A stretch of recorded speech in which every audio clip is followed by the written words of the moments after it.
Mi nombre es Gustavo Peña, tengo 69 años, y el día que mi hija me escribió un mensaje diciéndome, no me llames ni vengas, yo le respondí simplemente, entendido, y desaparecí sin mirar atrás.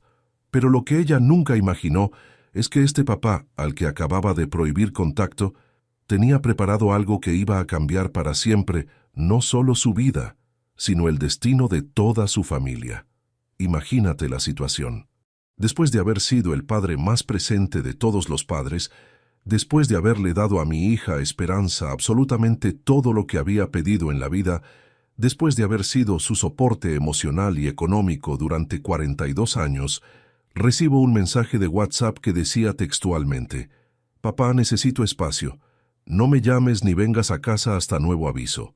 Hasta nuevo aviso, como si yo fuera un empleado al que se le da una licencia temporal. Como si 42 años de paternidad pudieran pausarse como se pausa una película. Pero lo que Esperanza no sabía es que yo había estado preparándome para este momento durante los últimos 5 años. En el cajón de mi escritorio tenía una carpeta celeste que contenía documentos que la iban a dejar sin palabras. Documentos que demostraban que este papá prohibido de contacto era el dueño de algo que valía más de lo que ella podría ganar en 10 vidas enteras. Esa noche saqué esa carpeta y tomé decisiones que cambiaron todo para siempre. Al día siguiente hice algo que nadie esperaba. Obedecí su mensaje al pie de la letra. Desaparecí completamente de su vida, pero no como un derrotado, sino como un hombre que finalmente había entendido el valor que tenía para su propia familia. Quédate hasta el final, porque lo que hice va a sorprenderte completamente. Para que entiendas cómo llegamos a ese punto donde mi propia hija me prohibió el contacto, tengo que contarte la historia desde el principio. Mi esposa Claudia murió cuando Esperanza tenía apenas 18 años, justo cuando empezaba la universidad. Un infarto fulminante se la llevó en una tarde cualquiera, dejándome solo con una hija que era toda mi vida. Esperanza era una estudiante brillante de arquitectura, pero después de la muerte de su madre, se deprimió tanto que casi abandona los estudios. «Papá», me decía llorando todas las noches, «no puedo seguir. Todo me recuerda a mamá». Yo trabajaba como supervisor en una empresa de construcción y tenía buenos ingresos, pero mi verdadera vocación se convirtió en ser padre y madre para mi hija. Durante 4 años fui su psicólogo, su motivador, su compañía, su soporte emocional y económico. Cuando tenía parciales difíciles, yo me quedaba despierto con ella estudiando. Cuando se sentía sola, yo cancelaba mis compromisos para acompañarla. Cuando necesitaba materiales caros para sus proyectos, yo trabajaba horas extras para pagárselos. «Papá», me decía Esperanza cuando se recibió de arquitecta, «todo lo que logré es gracias a vos. Sos el mejor padre del mundo». Esas palabras eran lo más hermoso que había escuchado en mi vida. Sentía que había cumplido la promesa que le había hecho a Claudia antes de morir: cuidar a nuestra hija hasta que pudiera valerse sola. Esperanza consiguió trabajo en un estudio de arquitectura muy prestigioso, y yo estaba orgulloso de verla crecer profesionalmente. Pero también empecé a notar que con el éxito venían cambios. Mi hija empezó a relacionarse con gente de un nivel socioeconómico más alto, y yo comencé a sentir que mi presencia la incomodaba en ciertos ambientes.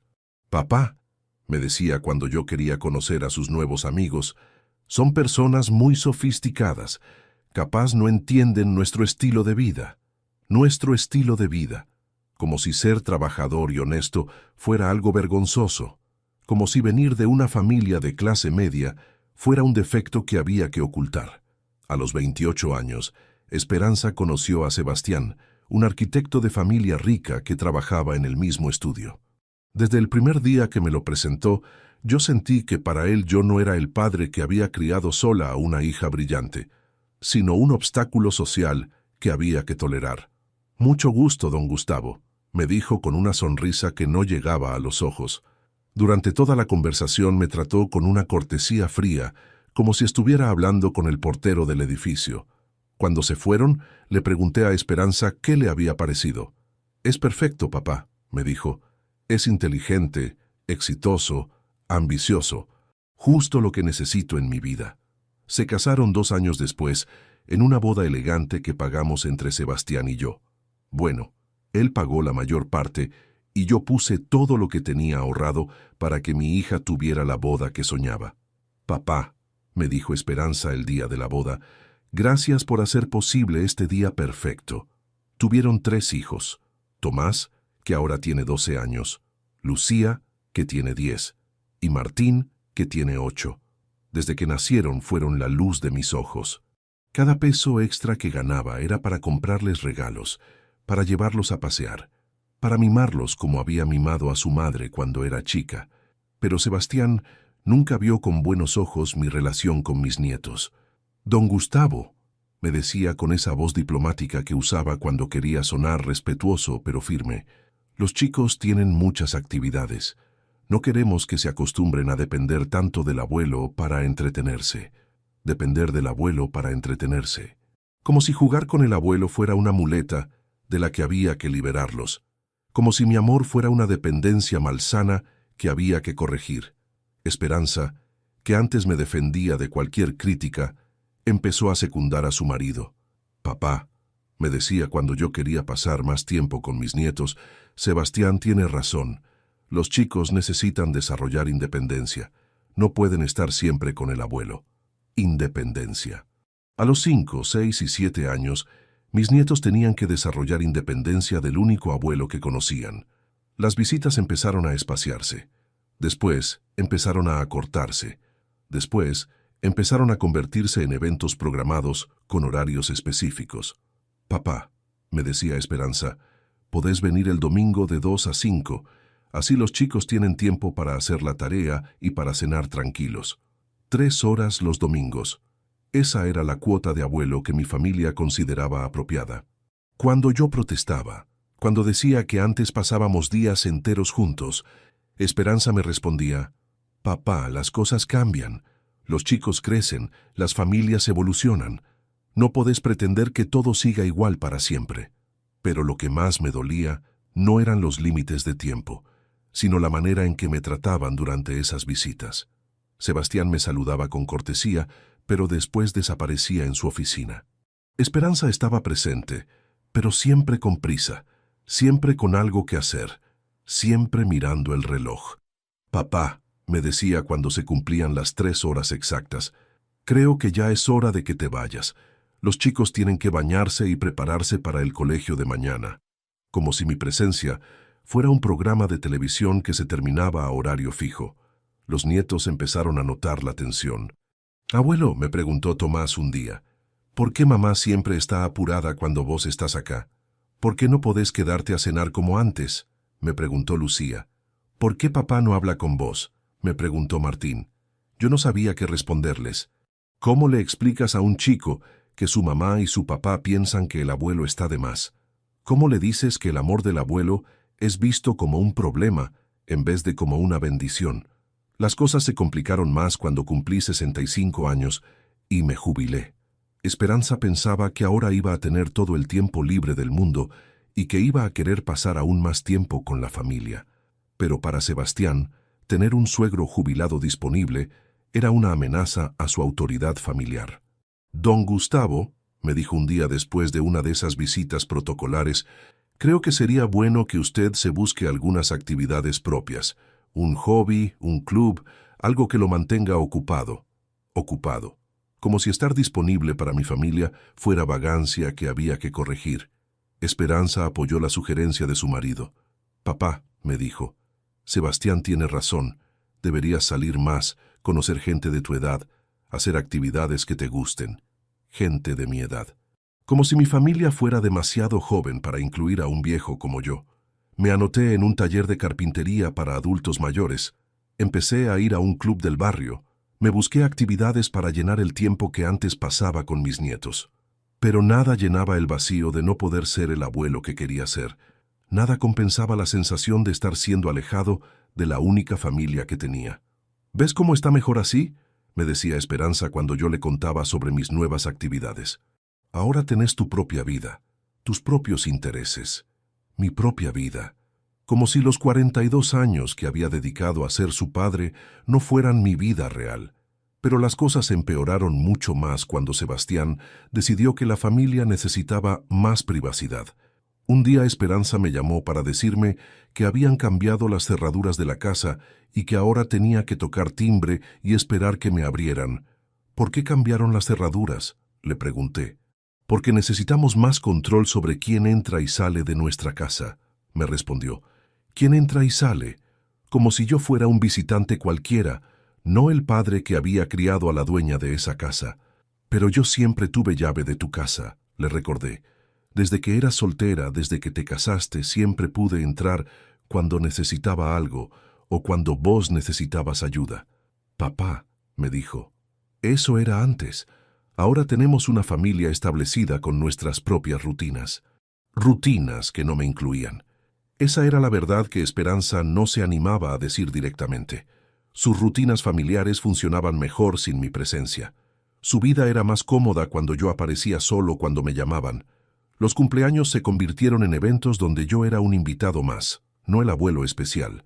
Papá, me decía Esperanza, cuando yo llegaba con regalos grandes para mis nietos, no traigas cosas tan exageradas. Los chicos se malacostumbran y después esperan siempre regalos caros. Los regalos que yo compraba con amor eran exagerados. Los viajes que quería hacer con mis nietos eran innecesarios. Los planes que proponía eran complicados. Todo lo que yo quería dar como abuelo era demasiado según mi hija y mi yerno. Un día Tomás me dijo algo que me partió el corazón.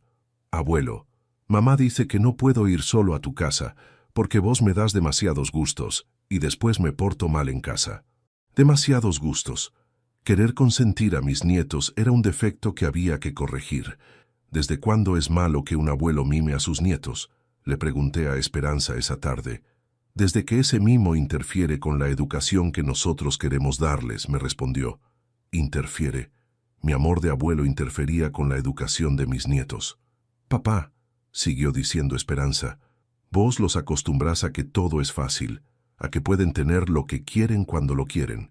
Nosotros estamos tratando de enseñarles que hay que esforzarse por las cosas, como si comprarles helado fuera a arruinar su futuro profesional.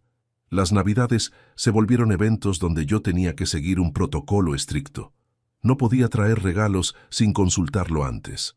No podía proponer actividades sin aprobación previa. No podía quedarme más tiempo del estipulado. Era como ser un artista contratado para animar una fiesta infantil. Papá, me decía Esperanza cada diciembre, este año queremos una Navidad tranquila, familiar, nada muy elaborado, tranquila y familiar, como si mi presencia fuera sinónimo de caos y como si yo no fuera parte de la familia. Pero lo que finalmente rompió todo fue lo que pasó hace 6 meses. Martín, mi nieto menor, se enfermó con neumonía y tuvieron que internarlo. Yo me enteré por casualidad, porque escuché a una vecina comentar que había visto la ambulancia en la casa de Esperanza. Inmediatamente fui al hospital. Encontré a toda la familia en la sala de espera. Esperanza, Sebastián, Tomás, Lucía. Pero cuando me vieron llegar, la cara de Sebastián se transformó. Don Gustavo, me dijo, no era necesario que viniera. Todo está bajo control. No era necesario que viniera. Mi nieto estaba internado y no era necesario que el abuelo estuviera presente. ¿Cómo que no era necesario?, le pregunté. Es mi nieto. Por supuesto que tengo que estar acá. Esperanza me miró con una expresión que no pude descifrar. Papá, me dijo bajando la voz, entendé que esta es una situación familiar delicada. Sebastián y yo estamos muy nerviosos. No necesitamos presión extra. Presión extra. Mi presencia durante la enfermedad de mi nieto era presión extra para sus padres. Me quedé en el hospital toda la noche, durmiendo en un sillón incómodo, esperando noticias, preguntando a las enfermeras cómo seguía Martín. Sebastián y Esperanza se turnaban para acompañar al nene, pero ninguno de los dos me dirigía la palabra más que lo estrictamente necesario. Cuando Martín mejoró y le dieron el alta, yo ofrecí quedarme en la casa para cuidarlo mientras se recuperaba. Papá, me dijo Esperanza, no hace falta. Yo me tomé licencia en el trabajo para cuidarlo. Pero yo puedo ayudar, insistí. Puedo quedarme de noche. puedo cocinar, puedo hacer lo que necesiten. Gustavo, intervino Sebastián usando mi nombre sin el don por primera vez. Apreciamos la oferta, pero preferimos manejarlo en familia. En familia. Como si yo no fuera familia. Como si el abuelo fuera un outsider ofreciendo servicios. Esa noche, cuando volví a mi casa después del hospital, me senté en mi sillón a pensar en todo lo que había pasado. Mi nieto había estado internado y sus padres habían considerado mi presencia como una molestia. Mi amor de abuelo era visto como interferencia. Mi preocupación era interpretada como presión. Por primera vez en mi vida entendí algo doloroso. Para mi propia familia yo ya no era una bendición. Era una carga que había que tolerar, un viejo que no entendía límites, un padre que no sabía cuándo retirarse. Esa realización me dolió más que cualquier golpe físico que hubiera recibido en mi vida. Pero lo que vino después fue aún peor. La semana siguiente, Esperanza me pidió que fuéramos a tomar un café para hablar seriamente. Yo pensé que finalmente íbamos a aclarar las cosas, que íbamos a encontrar la manera de que yo pudiera ser el abuelo que quería ser sin molestar a nadie. «Papá», me dijo Esperanza cuando nos sentamos en el café, «tengo que decirte algo importante». Su tono era el mismo que había usado cuando era adolescente y tenía que darme malas noticias del colegio. «¿Qué pasa?», le pregunté. «Sebastián y yo hemos estado hablando mucho sobre la situación familiar», empezó diciendo. «¿Sobre qué situación?», pregunté, aunque ya intuía por dónde venía la cosa. «Sobre tu papel en nuestras vidas, sobre los límites, sobre lo que es mejor para los chicos». «Papá», siguió diciendo, «creemos que necesitamos un tiempo de distancia, un tiempo para que vos encuentres tu propio equilibrio y nosotros encontremos el nuestro como familia nuclear». Familia nuclear. Como si yo fuera un elemento radioactivo que había que aislar. «¿Qué estás diciendo exactamente?», le pregunté, aunque ya sabía que no me iba a gustar la respuesta. «Estoy diciendo que por un tiempo, tal vez unos meses, necesitamos espacio. Necesito que no vengas a casa sin avisar, que no llames todos los días, que nos des tiempo para respirar. Tiempo para respirar». Mi presencia no les permitía respirar. Mi amor los asfixiaba. Mi paternidad era claustrofóbica. «Esperanza», le dije, «soy tu padre. Estos nietos son todo lo que tengo en la vida. ¿Me estás pidiendo que desaparezca?». «No te estoy pidiendo que desaparezcas», me respondió. «Te estoy pidiendo que respetes nuestros límites, que entiendas que nosotros también tenemos derecho a vivir sin presión constante». Presión constante. Esa era yo para mi hija, una presión constante. «¿Y los nietos?», le pregunté. «¿Ellos también necesitan respirar de su abuelo?». «Los nietos van a estar bien», me dijo. «Son chicos resilientes. Van a entender que a veces los adultos necesitan reorganizar las relaciones familiares». Reorganizar las relaciones familiares.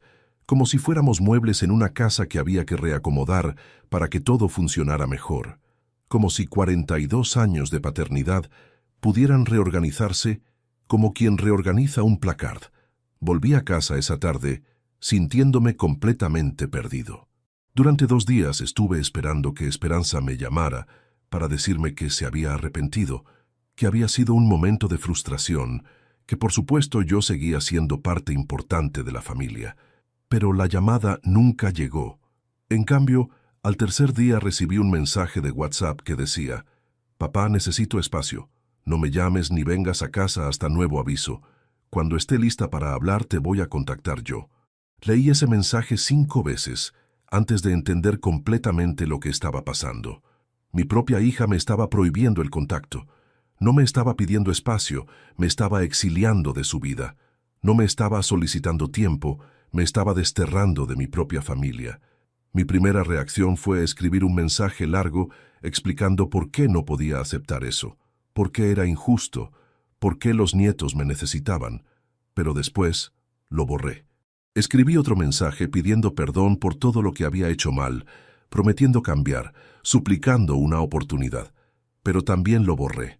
Finalmente escribí solo 2 palabras: «entendido», y envié el mensaje. Esperanza lo leyó inmediatamente, pero no me respondió, y yo me quedé sentado en mi sillón sosteniendo el teléfono, entendiendo que acababa de aceptar mi propia expulsión de la familia que había construido con tanto amor. Esa noche no pude dormir.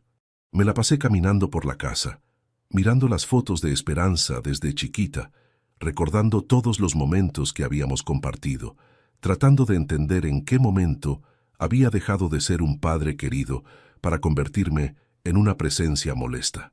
Pero al día siguiente tomé una decisión que cambió todo. En vez de quedarme llorando por la injusticia, en vez de esperar como un perro que su ama lo perdone, decidí actuar. Fui al escritorio, saqué la carpeta celeste que tenía guardada desde hace años y revisé cada documento que contenía. Lo que había en esa carpeta era algo que Esperanza nunca imaginó. Durante los últimos 15 años, mientras ella creía que yo era solo un empleado de construcción que vivía de su sueldo, yo había estado construyendo un imperio inmobiliario que ahora valía millones. ¿Te acordás que te dije que trabajaba como supervisor en una empresa de construcción? Bueno, en ese trabajo aprendí todo sobre el mercado inmobiliario, cuáles eran los barrios que iban a crecer, dónde se iban a hacer nuevos desarrollos, qué zonas iban a revalorizarse. Durante años, cada peso extra que ganaba lo invertía comprando terrenos baratos en zonas que yo sabía que iban a explotar en el futuro. Lotes baldíos en los suburbios, casas viejas en barrios que estaban empezando a gentrificarse, departamentos pequeños en zonas que se iban a desarrollar. Esperanza sabía que yo tenía algunas propiedades, pero creía que eran apenas 2 o 3 departamentos chicos que alquilaba para complementar mi jubilación. No tenía ni idea de que su viejo tenía más de 40 propiedades distribuidas por toda la ciudad. En los últimos 5 años, cuando empecé a sentir que mi lugar en la familia se estaba debilitando, aceleré mis inversiones. Compré más propiedades, invertí en desarrollos inmobiliarios, me asocié con constructores. Todo en silencio. Todo sin contarle nada a nadie. ¿Por qué no le había contado a Esperanza sobre mi fortuna? Porque quería guardarlo como sorpresa para cuando ella realmente me necesitara. Pensaba dárselo como herencia en vida el día que tuviera nietos, para que pudieran pagarles los mejores colegios, las mejores universidades, los mejores viajes. Pero ahora, después de recibir ese mensaje prohibiéndome el contacto, decidí cambiar completamente mis planes. Si Esperanza no me quería en su vida, entonces no iba a necesitar mi herencia. Si yo era una molestia para mi familia, entonces mi familia no iba a beneficiarse de lo que había construido con tanto esfuerzo. Al día siguiente llamé a mi abogado, el doctor Bermúdez, y le pedí que viniera a mi casa. «Doctor», le dije cuando llegó, «necesito hacer algunos cambios importantes en mi testamento y en mis inversiones». Le expliqué toda la situación familiar. El doctor Bermúdez me escuchó en silencio. «Don Gustavo», me dijo cuando terminé de contarle todo, «¿está seguro de lo que quiere hacer? Son decisiones muy drásticas que pueden tener consecuencias irreversibles». «Estoy seguro, doctor», le respondí. «Por primera vez en años estoy completamente seguro de algo». Durante esa semana, reescribí completamente mi testamento. En vez de dejarle todo a Esperanza y mis nietos, decidí donar el 80% de mi patrimonio a instituciones de beneficencia. Hogares de ancianos, orfanatos, comedores comunitarios, lugares donde realmente valoraran la presencia y el apoyo de alguien como yo. El 20% restante lo dejé en un fideicomiso para mis nietos, pero con condiciones muy específicas. Solo podrían acceder al dinero después de los 30 años, y únicamente si demostraban que habían mantenido una relación respetuosa con adultos mayores, trabajando como voluntarios en asilos. Pero eso no fue todo lo que hice. También decidí desaparecer físicamente de la ciudad. Si Esperanza no me quería cerca, entonces iba a tener lo que había pedido, un padre completamente ausente. Puse en venta la casa donde había vivido durante 30 años y compré una casa en una ciudad costera a 800 kilómetros de distancia. Una casa frente al mar, con un jardín grande, en un barrio tranquilo donde había mucha gente de mi edad que valoraba la tranquilidad y la buena compañía. Una casa donde nadie me conocía como el padre problemático de Esperanza, sino simplemente como Gustavo, un jubilado que había decidido empezar una nueva etapa de su vida.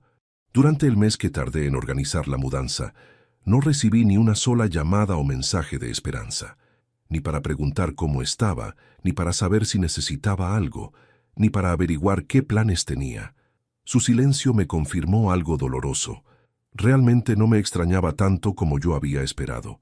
Cuando terminé de empacar todas mis cosas, dejé una carta sobre la mesa de la cocina de la casa vacía.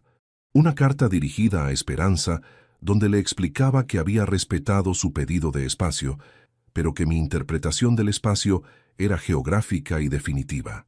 «Hija», decía la carta, «me pediste que no te llamara ni fuera a tu casa hasta nuevo aviso.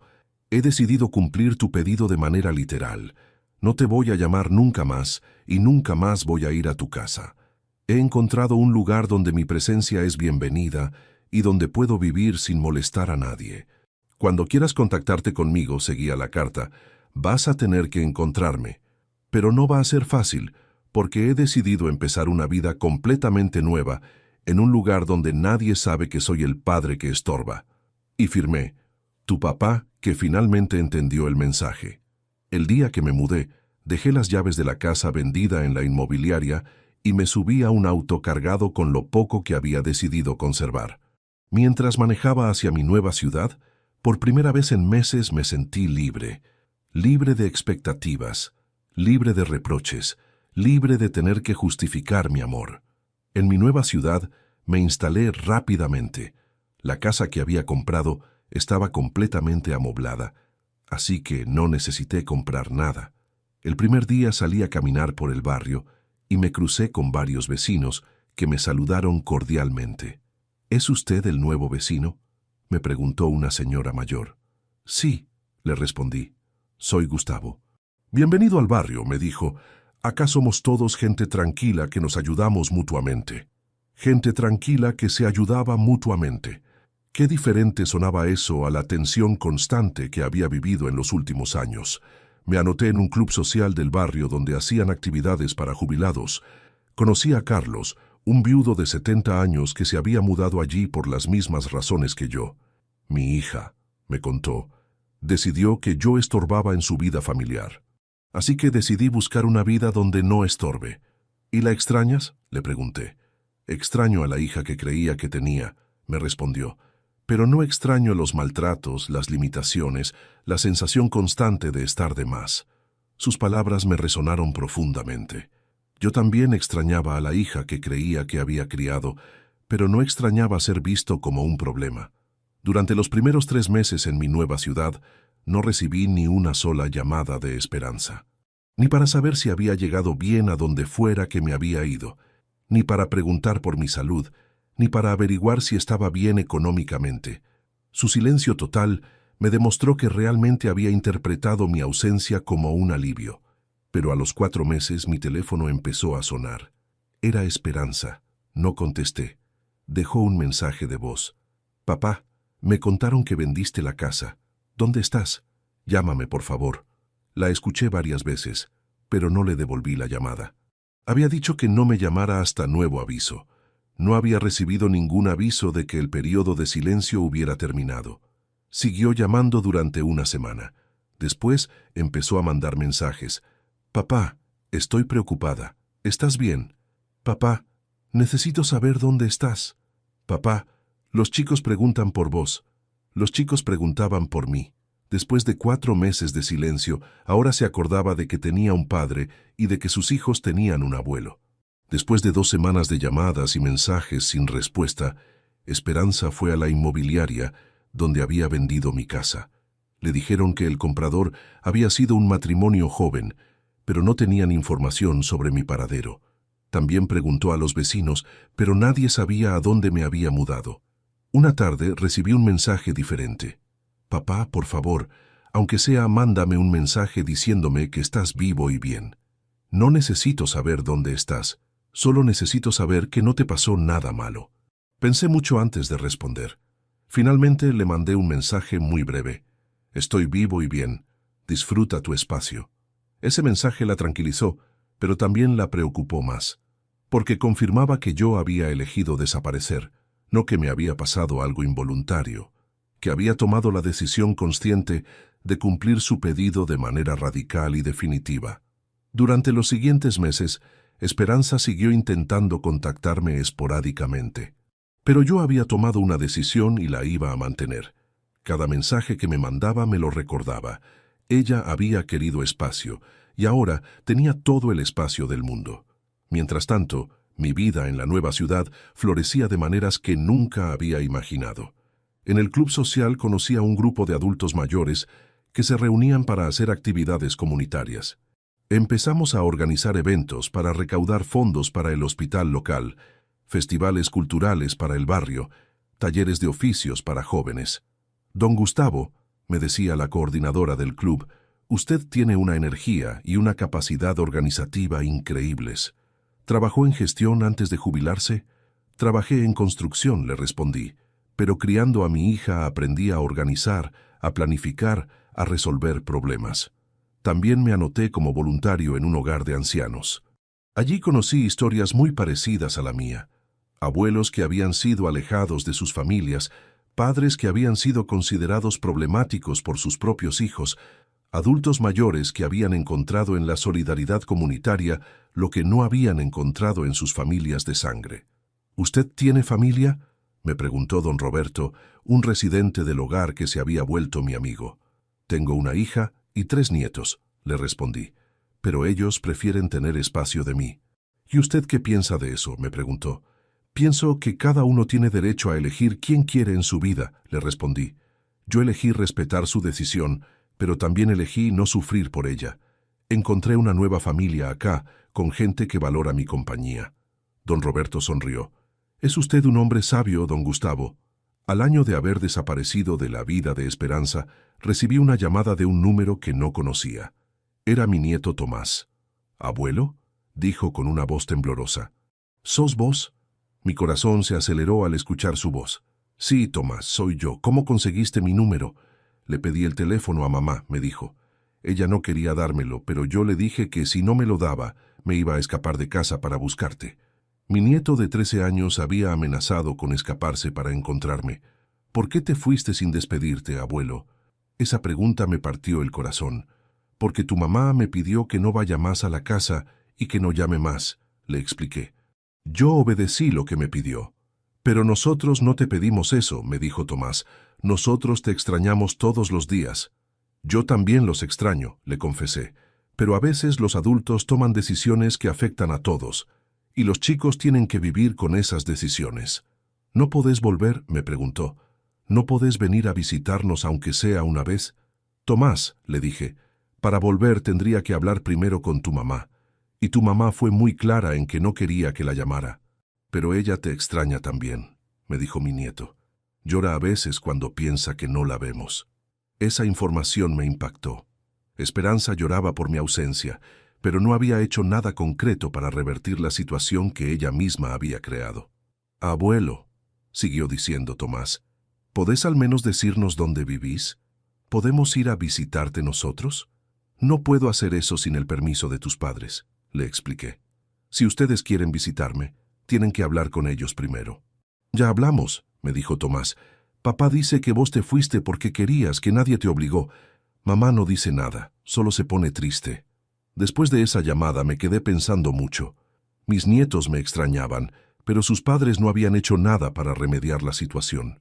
Esperanza lloraba mi ausencia, pero no había reconocido que la situación era consecuencia de sus propias decisiones. 2 semanas después recibí una carta. Era de Lucía, mi nieta de 11 años. Había escrito con letra prolija: «Querido abuelo, te extraño mucho. Mamá dice que te fuiste porque querías empezar una nueva vida, pero yo no entiendo por qué no podemos ser parte de esa nueva vida. ¿Ya no nos querés más? ¿Hicimos algo malo? Te amo, Lucía». Esa carta me destrozó el corazón. Mis nietos pensaban que yo los había abandonado por decisión propia, que no los quería más. No entendían que todo había empezado porque su madre había considerado que mi presencia era problemática. Le escribí una carta de respuesta. «Querida Lucía, vos no hiciste nada malo. Yo los amo más que a nada en el mundo. Pero a veces los adultos necesitan tiempo para resolver problemas entre ellos. Cuando tu mamá esté lista para hablar conmigo, vamos a encontrar la manera de vernos otra vez. Mientras tanto, sabe que el abuelo piensa en ustedes todos los días. Después de mandarle esa carta a Lucía, recibí una llamada inesperada. Era Esperanza, pero esta vez sonaba diferente. «Papá», me dijo con la voz quebrada, «tenemos que hablar». «¿Ahora querés hablar?», le pregunté. «Después de 1 año y medio de silencio, ¿ahora te parece que tenemos que hablar?» «Sé que me equivoqué», me dijo llorando. «Sé que fui injusta. Pero vos también te equivocaste yéndote sin decir nada, desapareciendo como si fuéramos extraños».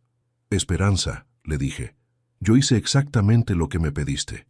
Me pediste que no te llamara ni fuera a tu casa. Cumplí tu pedido al pie de la letra».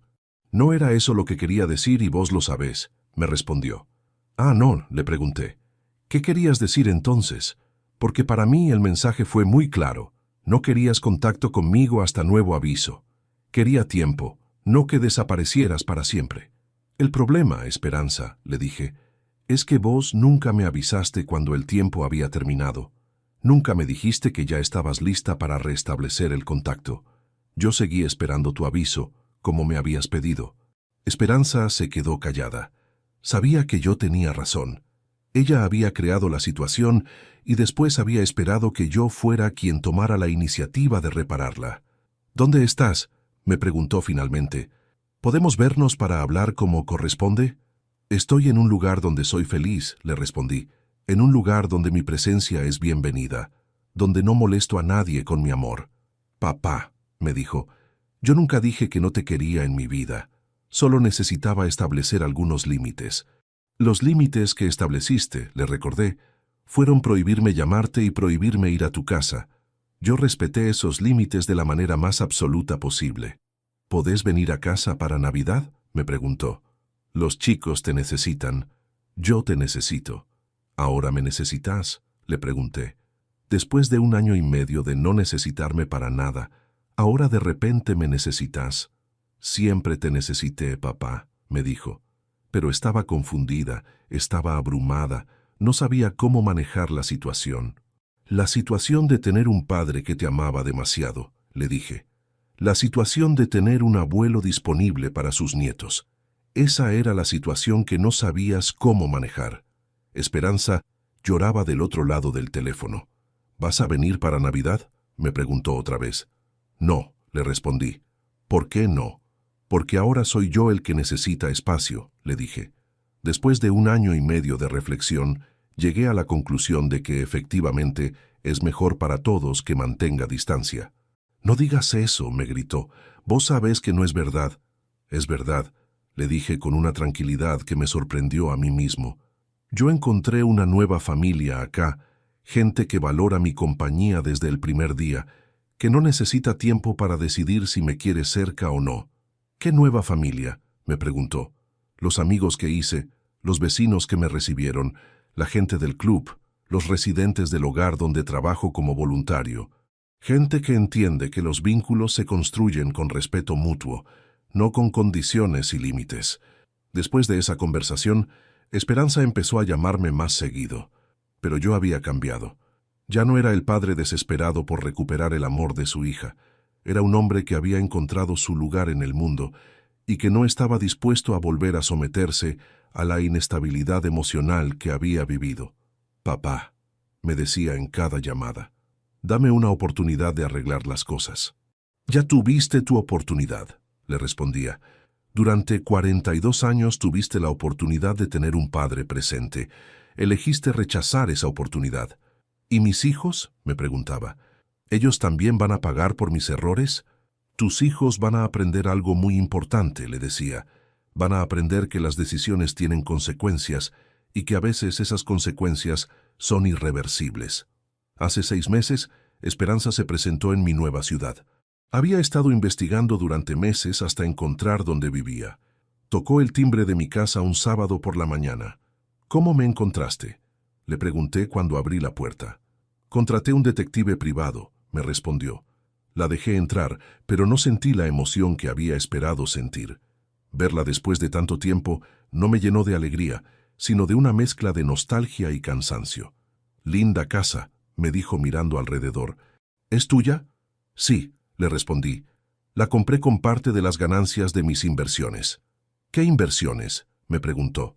Entonces le conté todo.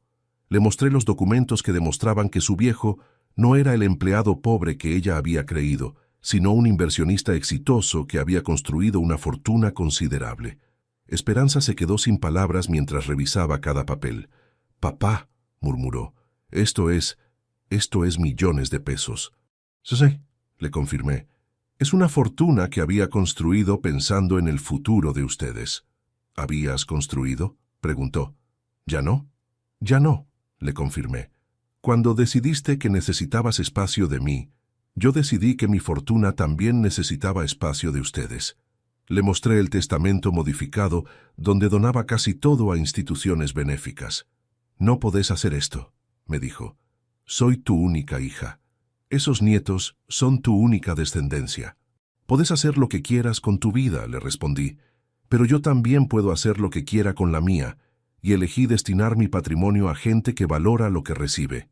Esperanza se quedó 2 días en mi ciudad tratando de convencerme de que volviera con ellos. Conoció a mis nuevos amigos, vio cómo me trataba la gente del barrio, entendió que yo realmente había construido una nueva vida donde era respetado y querido.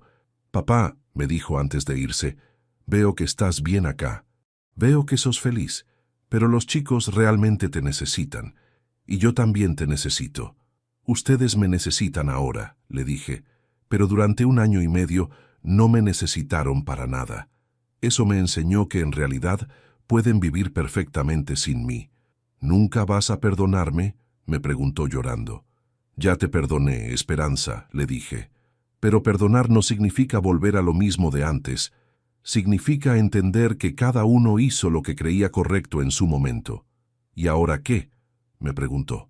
«Ahora vos tenés que vivir con las consecuencias de tus decisiones», le dije. «Igual que yo tuve que vivir con las consecuencias de las mías. Vos elegiste alejarme de tu vida, y yo elegí construir una nueva vida sin ustedes». Hoy, 2 años después de aquel mensaje donde Esperanza me pidió que no la llamara ni fuera a su casa, puedo decir que soy completamente feliz. Tengo una vida plena rodeado de gente que valora mi compañía, que respeta mi experiencia, que disfruta de mi presencia. Esperanza me llama 1 vez por mes. Hablamos cordialmente, me cuenta cómo están los chicos, yo le cuento sobre mis actividades, pero ya no es la relación padre-hija de antes. Es más bien la relación de 2 adultos que comparten un pasado, pero que han elegido futuros diferentes.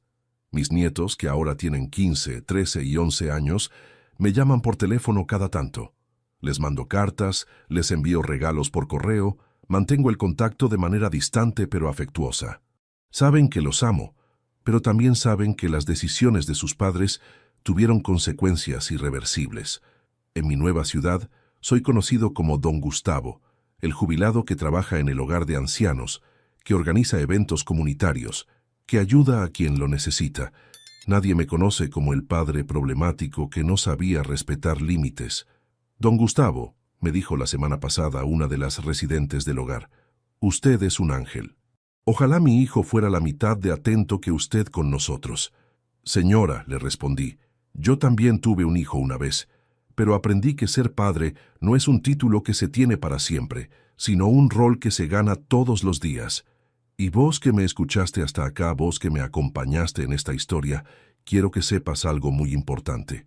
Cuando alguien te dice que necesita espacio de vos, tómatelo en serio. Dale exactamente el espacio que te pide, ni más ni menos. Pero también recordá que vos tenés derecho a proteger tu dignidad. No supliques amor donde no sos valorado. No ruegues por un lugar en la vida de alguien que considera tu presencia como un problema. Y sobre todo, nunca tengas miedo de empezar de nuevo, sin importar la edad que tengas. Contame si esta historia te sirvió para reflexionar sobre tus propias relaciones familiares. Contame desde qué ciudad me estás escuchando y si vos también crees que a veces la mejor respuesta a necesito espacio es darlo completamente. Porque al final, la dignidad no tiene precio y el amor verdadero nunca debería ser una carga para nadie.